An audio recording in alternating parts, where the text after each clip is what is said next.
Assalamualaikum. I hope all of you are doing great. I am Dr. Anam Faiz. Once again, I am present among all of you with the Medline by Dr. Anam Faiz. आज हम एक new topic पे बात करेंगे. ये topic है first aid के बारे में. इन माई हॉस्पिटल सेटिंग हम लोग ये डिस्कस कर रहे थे कि हमारे जो आने वाले पेशेंट्स होते हैं उनको इस बात का बिल्कुल नॉलेज नहीं होता कि हमें फर्स्ट एड क्या देनी है पेशेंट को in case of some emergency. Let's start with the basic knowledge. इससे पहले मैं आपको बताऊंगी कि गवर्नमेंट हॉस्पिटल्स में चेक कैसे कराया जाता है. गवर्नमेंट हॉस्पिटल्स में जब आप जाते हैं तो सुबह 8 से 2 ओपीडी होता है जिसे आउट पेशेंट डिपार्टमेंट कहा जाता है, जिसमें आप ऐसे इश्यूज चेक कराते हैं जिसमें आपको डिटेल से अपनी सब कंप्लेंट्स अपने डॉक्टर्स को बतानी होती हैं. अगरचा गवर्नमेंट हॉस्पिटल्स में बहुत रश होता है. Pakistan is a populated country. हमारी आबादी बहुत ज़्यादा है, डॉक्टर्स बहुत कम हैं, बहुत देर लाइंस में लगना पड़ता है. लेकिन अगर आप जल्दी आ जाएं, सुबह जल्दी अपनी पर्ची बनवा लें तो आप आसानी से अपने डॉक्टर को चेक करा सकते हैं. आपने जब भी अपनी डिटेल कोई आपको ऐसा मसला है जिसमें आप कंप्लीट डिस्कशन करना चाह रहे हैं अपने डॉक्टर से, या आप ये चाह रहे हैं कि आप अपनी लैब रिपोर्ट दिखाएं, अपने टेस्ट दिखाएं या अपने टेस्ट करवाएं, अपने जिगर के टेस्ट कराएं, अपने गुर्दों के टेस्ट कराएं, अपना खून चेक कराएं, ऐसी कोई भी डिस्कशन है, स्किन का इशू है, आपके कान में कोई ऐसा इशू है जो आपको डिटेल से क्लीनिंग करवानी है कान की, आपको डेंटल इशू, आपको अपने दांतों की मुकम्मल ट्रीटमेंट करानी है, तो ऐसे सब इश्यूज जो हैं वो आपको दिन में गवर्नमेंट हॉस्पिटल्स में ट्रीट किए जाते हैं. और टाइमिंग क्या होती है 8 से 2. और ये इम्पॉर्टेंट होता है कि आप 1 बजे से पहले अपनी पर्ची बनवा लें, क्योंकि यूजुअली जो काउंटर्स होते हैं नंबर ऑफ पेशेंट्स को देखते हुए बंद हो जाते हैं. अब हमारे पास जितने भी पेशेंट्स आते हैं वो आफ्टर 2 आ रहे होते हैं. क्यों आ रहे होते हैं जी? हमें पता नहीं था कि इस वक्त डॉक्टर बैठते नहीं, या इस वक्त डिटेल से चेकअप नहीं किया जाता. अच्छा, जो सारे दिन हॉस्पिटल्स खुले होते हैं वो इमरजेंसीज खुली होती हैं. इमरजेंसीज का क्या मतलब है वो भी मैं आपको बताऊंगी. इमरजेंसीज खुली होती हैं 2 बजे के बाद स्पेसिफिकली, लेकिन सुबह 24 घंटे आपकी इमरजेंसी खुली होती है. 2 बजे के बाद इमरजेंसीज खुली होती है का मतलब ये है कि आप जब इमरजेंसी 2 बजे के बाद आए तो ये माइंड में रख के आए कि आपका कोई भी ऐसा केस जो जनरल है वो इस वक्त डिटेल्स में 2 बजे के बाद चेक नहीं होता. इमरजेंसी में डील होते हैं आपकी अक्यूट पेन्स. आपको ऐसा कोई सर दर्द है, दांत में दर्द है, पेट में दर्द है, आपको लूज मोशन है और आप कंट्रोल नहीं कर पा रहे कि आपको प्रॉपर ट्रीटमेंट करानी है. लूज मोशन भी एक इमरजेंसी है, क्योंकि उसमें आपको डॉक्टर इमरजेंसी में असेस कर लेते हैं कि आपको खुदा ना खासा बहुत ज़्यादा डिहाइड्रेशन तो नहीं होगी और आपको एडमिशन की ज़रूरत तो नहीं है, या आपको कोई स्टमक का इशू, आपको बहुत ज़्यादा एसिडिटी हो रही है, आप वहाँ से स्टमक का इंजेक्शन लगवाते हैं इमरजेंसी और अपनी एसिडिटी की मेडिसिन लिखवा लेते हैं. या आपको चेस्ट पेन है, एंजाइना है, कार्डिक इशू है, इट्स आल्सो एन इमरजेंसी. ये कुछ चीज़ें मेडिसिन से रिलेटेड हैं. आपको जो इमरजेंसी में ट्रीट किया, कोई आपको एलर्जिक रिएक्शन हो गया है, होंठ स्वेल कर गया, आपकी टांग स्वेल कर गया है, कोई वुंड आपको कट लग गया है, सर्जिकल साइड पे जाएं, कोई आप दाना खास्ता हादसा हो गया है, ट्रैफिक एक्सीडेंट हो गया है, तो हम इमरजेंसी कंडीशन में पेशेंट्स को 24 घंटे हॉस्पिटल्स में ले जा सकते हैं. यूजुअली जो हॉस्पिटल्स होते हैं उनकी इमरजेंसी एंट्रेंस और आउट पेशेंट डिपार्टमेंट की एंट्रेंस ऑपोजिट साइड पे होती है. लाइक अगर एक साइड पे इमरजेंसी एंट्रेंस है तो वहां से जितने भी पेशेंट्स उस डिपार्टमेंट में एंटर हो रहे थे वो इमरजेंसी पेशेंट्स होते हैं. और आउट पेशेंट डिपार्टमेंट जो दिन के वक्त खुलता है, जहां आप डिटेल से चेक करवा सकते हैं, वो यूजुअली ऑपोजिट दूसरी साइड से उसकी एंट्रेंस होती है. उसकी बिल्डिंग और उसके रूम्स एक सेपरेट साइड पे होते हैं. और अगर हम बात करें एडमिटेड पेशेंट्स की तो वो वार्ड्स में होते हैं. उनके लिए फ्लोर्स और different medical ward, surgical wards, nephrology wards, different issues से रिलेटेड वार्ड्स बने होते हैं. ये वीडियो आप सबको जो है जनरल इंफॉर्मेशन देने के लिए, आई होप सो इससे आपको बहुत फ़ायदा होगा, क्योंकि हम बहुत ज़्यादा तादाद में जो है पेशेंट डेली देखते हैं. आप इस वीडियो को लाइक करें, शेयर करें दूसरों तक ये मैसेज कन्वे करें, ताकि वो इतना ज़्यादा स्पेसिफिकली, अगर छोटा सिटी हो, आप हॉस्पिटल्स के पास आपका घर है, फिर आपके लिए इजी होता है। लेकिन जब पेशेंट इतनी दूर से अपना टाइम वेस्ट करके, रेंट लगा के जब हॉस्पिटल्स पहुंचते हैं, घंटे का ट्रैवल करके, एंड देन उनका इशू हैंडल ना हो, तो वो आते ही एग्रेसिव हो जाते हैं। उनकी ये कंप्लेन होती है कि डॉक्टर ने हमें प्रॉपरली ट्रीट नहीं किया। तो ये बड़ी इंपॉर्टेंट बात है, आप इस बात को नोटिस करें कि आपके पास जनरल इंफॉर्मेशन की किस कदर कमी है, आपको जनरल इंफॉर्मेशन क्यों नहीं है। आप हॉस्पिटल्स में जाते हैं, अपने अजीज और कारीब को कन्वे क्यों नहीं करते। तो बहुत इंपॉर्टेंट है कि आप इसको कन्वे करें।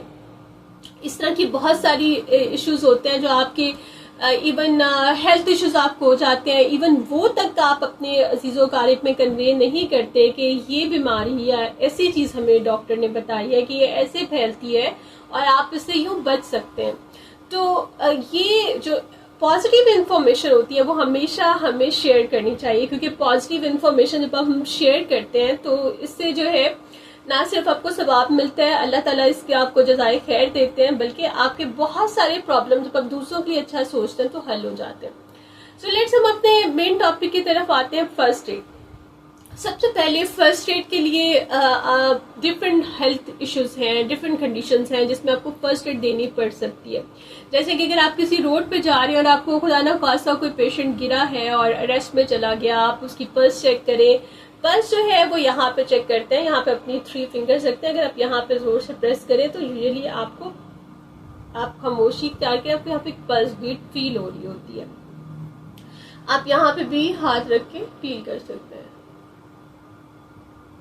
अगर आपने ये चीजें की और आपको पेशेंट की पल्स टक टक टक क्यों आवाज आती है, आपको फील नहीं हो रही, it means the patient is heart is not pumping. So immediately you have to give that patient some compressions and mouth to mouth breathing.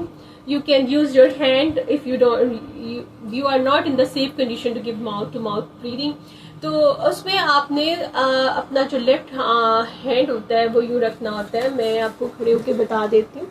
And ये मेरा आपने यूँ रखना होता है, आपकी ये चीज़ सीधी होती है और आप यूँ कंप्रेस करते हैं। आपकी बेंडिंग इस पे नहीं होती, ना ही इस पे होती है, आपकी ये सीधी होती है।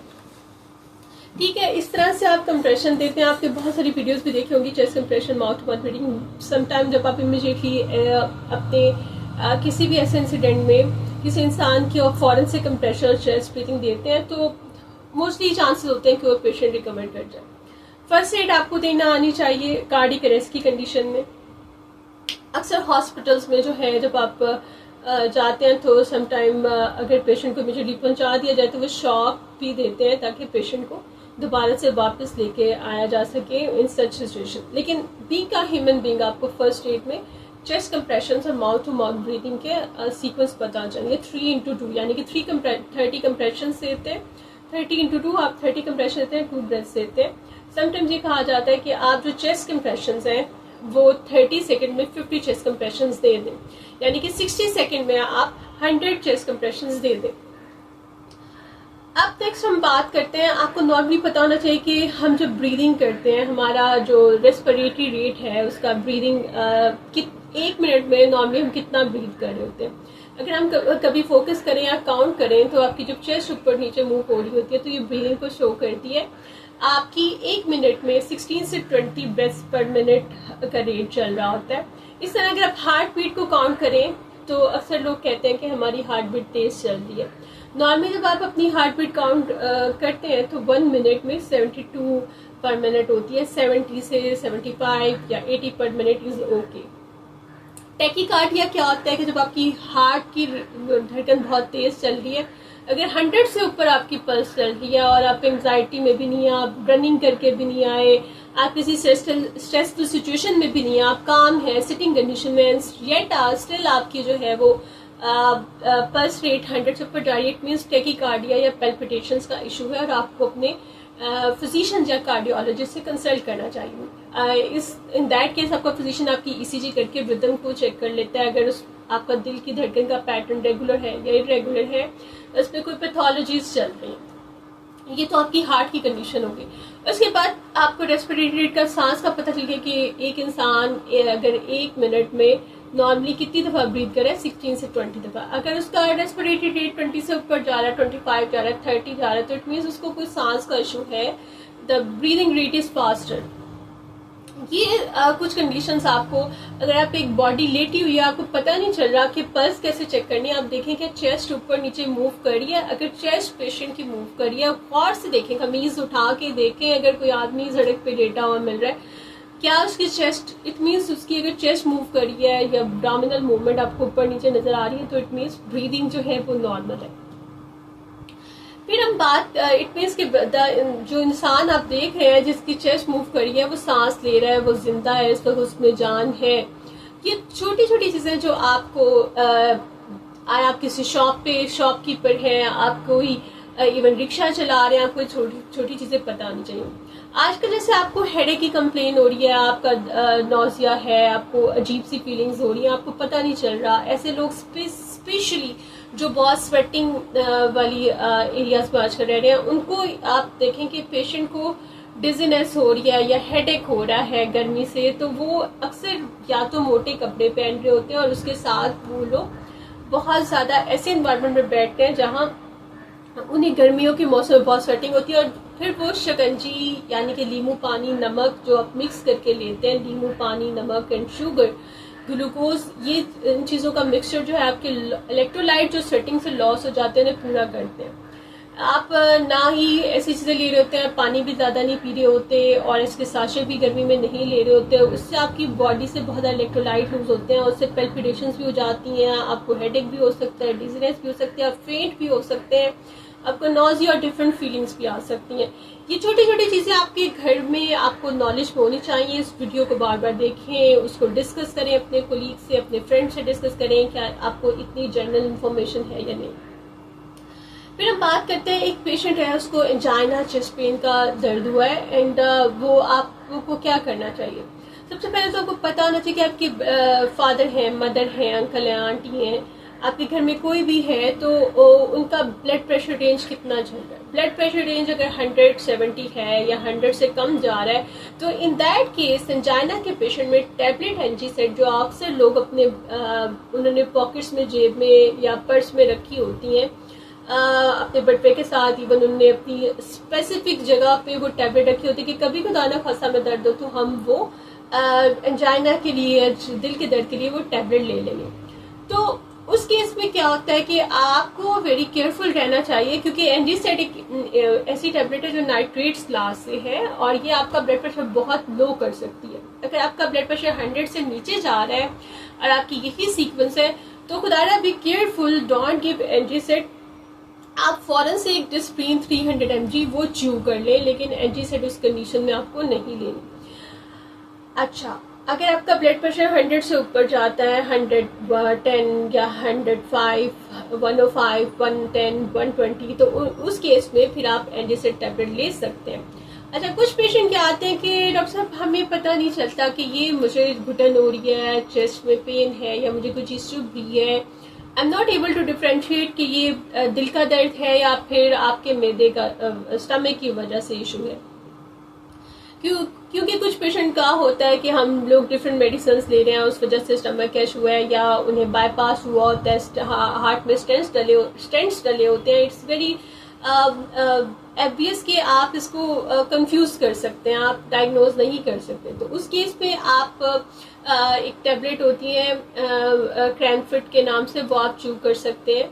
अगर उससे आपको आराम आ जाता है तो इट मीन्स वो आप 2 टैबलेट च्यू कर ले, तो इट मीन्स कि वो आपको स्टमक का इशू था, गर्ड का इशू था, उसकी वजह से आपको दर्द हो रहा था। लेकिन अगर उससे रिलीव नहीं होता और आप हाफ एंजीसेट लें और आपका दर्द बेहतर हो जाता है, रिलीव हो जाता है, देन इट शोज कि ये आपको कार्डियक इशू था। आपने स्टमक की मेडिसिन च्यू की, उससे नहीं बेहतर हुआ, तो आप उसके बाद एंजीसेट यानी कि आपका ब्लड प्रेशर नॉर्मल रेंज में, आपका दर्द नहीं जा रहा, वो लें और वो बेहतर हो जाए।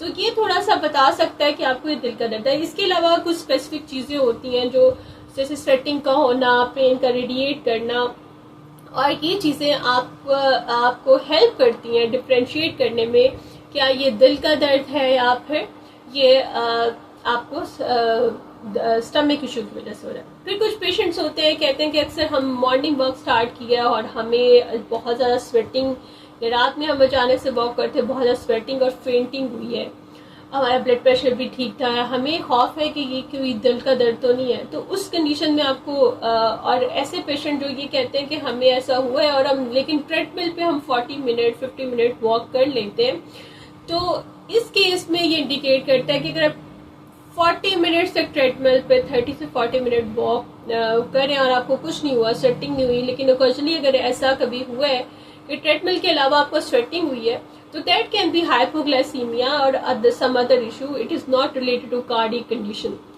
ये बड़ी इंपॉर्टेंट बातें हैं जो आपको पता होना चाहिए कि छोटी छोटी चीज़ों को कैसे घर में देखना है। फिर अगर घर में किसी को एपिलेप्सी यानी कि झटकों का अटैक होता है, तो उस केस में आपको क्या करना है। एपिलेप्सी या सीजर एक ऐसा डिसऑर्डर होता है जिसमें आपकी ब्रेन की नॉर्मल एक्टिविटी स्टार्ट हो जाती है और आपकी बॉडी शिवर करने लग जाती है, जिसमें डिफरेंट मूवमेंट्स होती हैं, मुंह से फ्रॉथिंग हो सकती है, यूरिन अक्सर ट्राउजर्स में पेशेंट निकाल देते हैं, डिफरेंट कंडीशन होती है। लेकिन आपको इस केस में करना क्या है कि अगर टॉनिक क्लॉनिक सीजर्स हो रहे हैं, आपका पेशेंट जमीन पे लेट के अपने कोई भी शार्प चीज है वो वहां से हटा देनी है, अपने शार्प चीज हटा देनी है, साइड पे पिलो रखें ताकि जो पेशेंट्स हैं, आपका जो पेशेंट इस वक्त फर्श पे गिरा हुआ है या किसी जगह पे है, उसके आसपास कोई ऐसी चीज ना हो कि उसके ऊपर गिरे, उसको सेकेंडरी इंजरी हो जाए, सेकेंडरी ऐसी कोई चोट लग जाए। फिर उसके बाद ये थोड़ी सी एहतियातें हैं और आपको उस वक्त कोई भी ऐसी चीज मुंह से नहीं देनी। आपको ऐसे पेशेंट में से फिट्स हो रहे हैं, सीजर्स हो रहे हैं, आप मुंह से ऐसी कोई चीज नहीं दे सकते। वाई? बिकॉज अगर ऐसे पेशेंट को आप कुछ देंगे तो ऑलरेडी वो उस फ्रॉथिंग हो रही है मुंह से, वो एस्पायरेशन के चांसेस ज्यादा होते हैं, और अगर आप कुछ देंगे तो वो सेकेंडरी जो है वो lung issue, pneumonia, aspiration pneumonia cause कर सकता है। Just you have to call 1122, or in case if you are in foreign country 911, whichever is the emergency number, you have to call that number and immediately call the ambulance for the help. But meanwhile आपको अपनी patient के लिए safety create करनी है, sides पे pillow रख दें और कोशिश करें कि कोई शार्प चीज आसपास ना हो। फिर हम बात करते हैं कि अगर आपकी जो फर्स्ट एड किट होती है घर में, किसी को माइनर चोट लग गई है, उसमें क्या क्या चीजें होनी चाहिए। फर्स्ट एड किट में आपकी गॉज पीस होने चाहिए, आपका डिटोल होना चाहिए या कोई एंटीसेप्टिक सोल्यूशन होनी चाहिए, पायोडीन होनी चाहिए, और इसके अलावा कुछ एसेंशियल मेडिसिन, सीजर्स होनी चाहिए आपके पास in case if you have to cover the wound, तो आपको आना चाहिए कि आपको कैसे कवर करना है।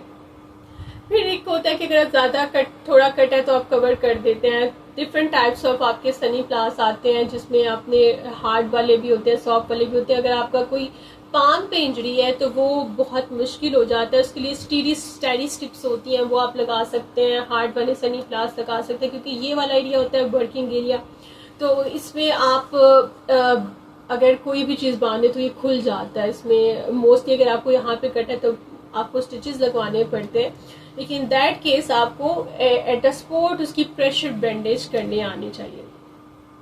फिर अगर आपको स्टमक का इशू है, बहुत ज़्यादा तेजाबियत हो रही है और आप इतनी दूर हॉस्पिटल जाके जी 700-800 किराया लगा के, 1000 रुपये किराया लगा के आप हॉस्पिटल पहुंचते हैं, और हॉस्पिटल में आप जो है वो क्या करते हैं, एक स्टमक का इंजेक्शन लगवा के आ जाते हैं। आपको हेडेक है तो आप हेडेक का टीका लगवा के आ जाते हैं। आपसे गुजारिश है कि जो आप इतनी दूर जा रहे हैं, आपको घर में बेसिक मेडिसिन होनी चाहिए। हेडेक है, सर में दर्द है और आपको कोई गुर्दों का मसला नहीं है, आपको कोई और इशू नहीं है, तो आपको स्टमक इशू नहीं है, तो आप पेन किलर कोई भी ले सकते हैं एनसेट्स क्लास से। आप मेडिकल स्टोर पर जाएं, उन्हें के एनसेट्स क्लास से हमें पेन किलर देते हैं, क्योंकि वो एंटी इन्फ्लेमेटरी भी होती है, एनाल्जेसिक भी होती है, एंटी पायरेटिक भी होती है। इन 3 वर्ड्स का मतलब क्या है? एंटी इन्फ्लेमेटरी की वो सोजिश को भी कम करती है, एनाल्जेसिक पेन को कम करती है, एंटी पायरेटिक वो फीवर को कम करती है। ये 3 मेडिसिन हो गई। इन मेडिसिन के 3 इफेक्ट हो गए जो वेरी इंपॉर्टेंट है। सिंपल पैनाडोल से अक्सर लोगों का सर दर्द नहीं जाता, आप सिंपल पैनाडोल लें, नहीं ठीक होता तो फिर आप एनसेट्स क्लास की कोई भी मेडिसिन अपने करीबी मेडिकल स्टोर से लेके खा लें, आपका सर दर्द यकीनन बेहतर हो जाएगा। लेकिन सर दर्द की गोली लेने से पहले ये कंफर्म कर लें, घर में एक मॉनिटर रखें, बीपी का आला रखें, आपकी फर्स्ट एड किट में मौजूद होना चाहिए, आइदर मैनुअल या फिर डिजिटल। उससे आप देखें अगर ब्लड प्रेशर हाई नहीं है तो ये स्ट्रेस हेडेक हो सकता है, माइग्रेन हो सकता है। तो NSAID क्लास की मेडिसिन उन सिचुएशन में यूजफुल और हेल्पफुल होती है। नेक्स्ट हम बात करते हैं, आपको मैं स्टमक एसिडिटी की बात करती हूँ, आप दूध लें, दही लें उस केस में, और बहुत सारी आप मेडिकल स्टोर पे जाएं, सिंपली कहें कि आपको स्टमक एसिडिटी के लिए कोई भी क्लास की एंटासिड ड्रग दे दे। इजोमोल आती है, डिफरेंट क्लासेस हैं, सोमेप्राजोल जिसमें साल्ट हो वो आप प्रिस्क्राइब कर दें। नेक्सम है, डिफरेंट ब्रांड्स की हैं, लेकिन इसोमेप्राजोल शुड बी द साल्ट जिन्हें प्रोलॉन्ग इशू रहता है, क्योंकि मेप्राजोल जो है वो और इसोमेप्राजोल जो ये दो डिफरेंट केमिकल्स के साथ है। इसोमेप्राजोल इज मोर इफेक्टिव। तो कोई भी ब्रांड की आप मेडिसिन ले लो, ज़्यादा को कम करती है, यूजली आपका इशू रिजॉल्व हो जाता है। इनकेस आपको प्रोलॉन्ग है और ठीक नहीं हो रहा तो तब आप OPD में अपने डॉक्टर को ज़रूर विजिट करें। लेकिन घर में आपको इमरजेंसी सिचुएशन थोड़ी थोड़ी सी डील करनी आनी चाहिए, आपको ट्रीटमेंट करनी आनी चाहिए, आपको पेशेंट को सपोर्ट करने आना चाहिए, आपको एक लाइक अ पैरामेडिक जो है चीज़ों को हैंडल करना आना चाहिए। उसके बाद हम बात करते हैं कि हमने एसिडिटी की बात की, हेडेक की बात की, ब्लड प्रेशर बहुत इंपॉर्टेंट बात है। अगर आपका BP लो है, BP लो, बहुत सारे पेशेंट आते हैं डॉक्टर साहब हमारा BP लो है, हमारी बच्ची का ब्लड प्रेशर लो है, हमारे बेटे का ब्लड प्रेशर लो है, इसके लिए कुछ करें। तो बच्चों में ब्लड प्रेशर का लो ना is not a problem, it's not an emergency. सिर्फ आपको नमक जो है उसका इंटेक इंक्रीज कर देना। आप कोई फ्रूट खा रहे हैं तो उस पर नमक लगा लें, आप नींबू पानी में नमक डाल लें वो लें, आप ORS की साँचें लें, उससे जो है आपका BP खाना टाइम पे खाएं, पानी का इंटेक ज़्यादा कर दें। तो ये इश्यूज वेरी इंपॉर्टेंट है। फिर जो ऐसे पेशेंट जिनको रीनल कॉलिक यानी कि गुर्दों में पथरिया का दर्द आता है वो हॉस्पिटल्स पहुंचे होते हैं, तो उस केस में आपके डॉक्टर से आप अपनी 2 पेन किलर लिखवा लें, लेकिन साथ में आपको अपनी पथरी की जो रिमूव करने की मेडिसिन है वो आपको लिखवानी होती है। लेकिन इमरजेंसी सिचुएशन में पेन किलर आपको हेल्प करती हैं। आप ऐसे पेशेंट जिनको रीनल कॉलिक यानी कि गुर्दों में पथरी का मसला है और वो उनको बैक एक वो हमेशा यहाँ पे हाथ रख के ऐसे पेशेंट्स आते हैं, डॉक्टर साहब हमें यहाँ पे दर्द है। तो व्हाट डज इट मीन? इसका मतलब है कि उन्हें गुर्दों का दर्द है, वो उन्होंने एग्जैक्टली वहाँ पे हाथ रखा होता है। तो इन दैट सिचुएशन आपको क्या करना है कि आपको ऐसे पेशेंट को पानी ज़्यादा पीने का एडवाइस करना है, सांस नहीं लेना, और इसके साथ साथ ऐसे पेशेंट्स को आपने ग्रीन लीफी वेजिटेबल्स को अवॉइड करने के लिए कहना है। डेफिनेटली अगर उनको रिकरेंट फैमिली हिस्ट्री है रीनल स्टोन्स की तो वो एक डिफरेंट इशू है, वो आपको नेफ्रोलॉजिस्ट फर्दर गाइड कर सकते हैं। लेकिन फर्स्ट एड आपको देनी आनी चाहिए, उनको पेन किलर्स देनी आनी चाहिए, उन्हें एडवाइस करना, थोड़ा बहुत एडवाइस करना आना चाहिए कि इस सिचुएशन में उन्हें क्या करना है। इन केस उन्हें कोई इन्फेक्शन हो रहा है तो फर्दर वो OPD में आके डील करवा सकते हैं। आपको घर में अब लो ब्लड प्रेशर की बात होगी कि हाई ब्लड प्रेशर है, हमने रीनल कॉलिक की बात स्टार्ट कर दी लो ब्लड प्रेशर की बात, लेकिन हमने एक चीज़ स्किप कर गए, वो हाइपरटेंशन यानी कि हाई ब्लड प्रेशर है। हाई ब्लड प्रेशर में आपको आपको यकीनन डॉक्टर की हेल्प की ज़रूरत होती है। अगर आपका पेशेंट रेगुलरली ब्लड प्रेशर की मेडिसिन ले रहा है तो वो कंटिन्यू कर दे, एटलीस्ट आपको पता हो कि घर में ब्लड प्रेशर की मेडिसिन कौन सी है। आप उसकी जो भी आपके घर में मेडिसिन पड़ी है उसकी ब्रैकेट में नाम लिखा होता है, आप उसे गूगल करें, सर्च करें इसेटा हाई ब्लड प्रेशर मेडिसिन, और आप अपने पेशेंट को दे सकते हैं। लेकिन अगर आपके पेशेंट को first time high blood pressure हो तो यकीनन आपको इमरजेंसी ज़रूर विजिट करनी चाहिए, अपने डॉक्टर से कंसल्ट करना चाहिए, क्योंकि सम टाइम एक मेडिसिन देने से BP रीशूट होता है और जिसे रिफ्लेक्स ऑफ हाइपरटेंशन कहते हैं, उसमें आपको आपके फिजिशियंस या डॉक्टर्स या माहिर बेहतर मैनेज कर सकते हैं। ये चंद कंडीशंस हैं फर्स्ट एड के बारे में, आपको फर्स्ट एड देनी आनी चाहिए। उम्मीद है हम इस पे कुछ और एक और वीडियो भी बनाएंगे, क्योंकि फर्स्ट एड देना is a very long topic, आप इसको प्रॉपरली एक वीडियो में डिस्कस नहीं कर सकते। But thank you so much, आपने मुझे सुना। आई एम वेरी हैप्पी कि आप मेरे चैनल को लाइक करते हैं, वीडियोस को लाइक करते हैं, शेयर करते हैं, उस पर कमेंट करते हैं, उन्हें सब्सक्राइब करते हैं। I am very happy that you listen my voice and appreciate me in a different forum. अभी मुझे एक मैसेज आया था कमेंट में या किस तरह से कि आपकी वीडियोस आपकी स्माइल के बगैर बिल्कुल जो है ना मैं मज़ा नहीं आ रहा, because I was sharing some podcast on some study topic. तो लीजिए मैं हाजिर हूँ, मैंने स्माइल भी दे दी है और अल्हम्दुलिल्लाह मैं बहुत खुश हूँ। और आपकी दुआओं से मेरे लिए दुआ करते रहे और प्लीज़ लाइक शेयर सब्सक्राइब ताकि और लोगों को भी फ़ायदा हो। अल्लाह हाफिज़, टेक केयर।